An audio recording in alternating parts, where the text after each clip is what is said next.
Everyone knows the legends of werewolves, creatures of moonlit horror. But what if the most terrifying werewolf stories weren't just myths? What if they were inspired by real men, elite Viking warriors, who wore wolf skins and became so ferocious in battle that history struggles to tell the man from the beast?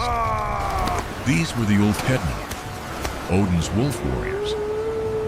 And their true story is more brutal than any legend. When you picture a crazed Viking warrior, you're probably thinking of a berserker.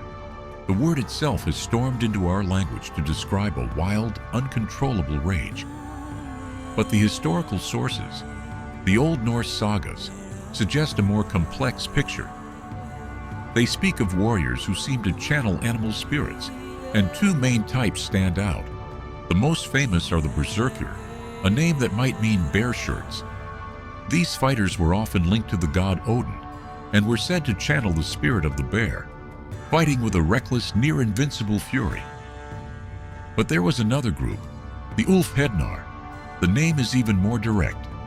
Úlfhéðn literally means wolf skin or wolf coat. Now scholars debate whether these were two formally separate military units, or if Úlfhéðnar were a specific type within the broader berserker tradition. The evidence is sparse, but it seems the animal pelt you wore signaled what kind of terror you were about to unleash on the battlefield. And while both were feared, some sources describe the Úlfhéðnar as a particularly elite force, men who didn't just fight like wolves, but, in a spiritual and psychological sense, sought to become them. So, how do we know this isn't all just poetic license? The proof is scattered across sagas and etched into ancient artifacts. One of the earliest mentions comes from a poem composed in the late 9th or early 10th century, the Howling, or Raven Song. Preserved in later texts, it describes the court of King Harald Fairhair of Norway. The poet specifically mentions Úlfhéðnar, who bear bloody shields and redden their spears when they go to battle. The poem portrays them as trusted men of courage, howling as they fight. Another work, the Vatnsdæla saga, describes King Harald's forces and mentions 12 of his warriors on a ship's prow, noting they wore wolf pelts over their mail coats. This wasn't a position for a wild, uncontrollable madman. It was a post for a disciplined, elite shock trooper guarding the most vital position on the king's ship. Perhaps the most fascinating clue comes from the Torslunda Plates, bronze dies from the 6th or 7th century found in Sweden. One plate shows a one-eyed figure, widely believed to be Odin, accompanied by a warrior wearing a wolf skin and holding a spear.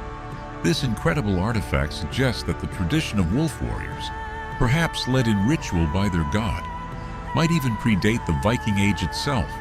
So were these men just unhinged? The reality was likely far more complex. Becoming an Úlfhéðn probably involved a profound spiritual and psychological process.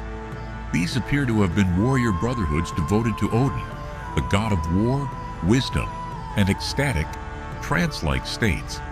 By donning the wolf skin, a warrior wasn't just putting on a uniform. He was performing a ritual to absorb the animal spirit. Scholars still debate how they reached this state, known as the berserker gang or berserker rage. It may have been a form of self-induced hysteria, achieved through pre-battle rituals like chanting, frantic dances, and even shield biting. Some controversial theories suggest the use of hallucinogenic plants, but there's no direct archaeological evidence to prove it. This wasn't just about pure chaos. For the Norse, the wolf itself had a dual meaning. It could represent destruction, like the monstrous wolf Fenrir, destined to kill Odin at Ragnarok, but it also symbolized strength, bravery, and fierce loyalty. Odin's own companions were two wolves, Geri and Freki. For a warrior to become a wolf of Odin was to become a living embodiment of this divine predatory power, a protector and a destroyer in one. On the battlefield, the Úlfhéðnar were a terrifying weapon of psychological warfare. Their goal wasn't just to kill the enemy, but to completely demoralize them. Imagine standing in a shield wall, waiting for battle. From the enemy lines, you don't hear a typical war cry. You hear howling. You see men draped in wolf skins, moving with an unnerving, animalistic energy. Sagas describe them as being immune to fire and iron, a poetic way of saying they fought with a total disregard for their own safety, seemingly feeling no pain. They were said to be as strong as bears or bulls. Their primary role was likely to act as shock troops. It's easy to imagine them at the head of a charge, like the wedge-shaped formation known as the Svinfylking, or boar's snout, sent to shatter enemy lines and create panic for the main army to exploit. But unlike the modern image of a lone raging lunatic, early sources suggest these warriors were disciplined. The Hrafn states that King Harald could entrust himself to men of courage, referring to his wolf warriors. This highlights their status as elite, dependable fighters, not just mindless brutes. Their rage was a tool, honed and directed to break their enemy's will. The blurry line between man and wolf is explored in haunting detail in one of the most famous legendary sagas, the Volsunga Saga. It tells of the hero Sigmund and his son, Sinfjotli, hiding as outlaws. They find a remote house where two men are asleep under a spell. Hanging above them are two enchanted wolf pelts. They put on the skins and are instantly transformed, unable to remove them.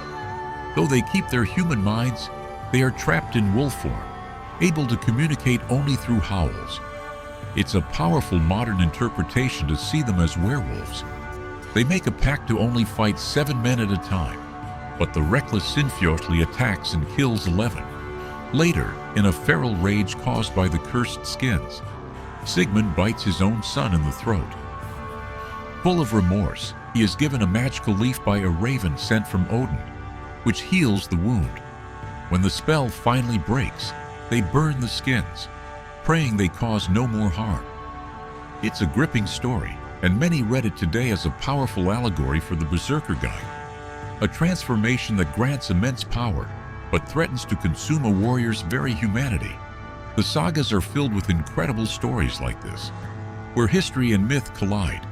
The world of the Vikings was brutal, complex, and deeply spiritual.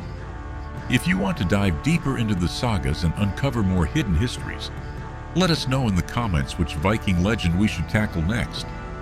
And don't forget to subscribe and hit the notification bell to join us on our next journey into the past. Conclusion: the twilight of the wolves. The age of the wolf warrior couldn't last. As Christianity spread across Scandinavia, these old pagan warrior brotherhoods were viewed with fear. Men once seen as Odin's chosen were recast as heathen devils and antisocial killers. Their practices were condemned and eventually outlawed.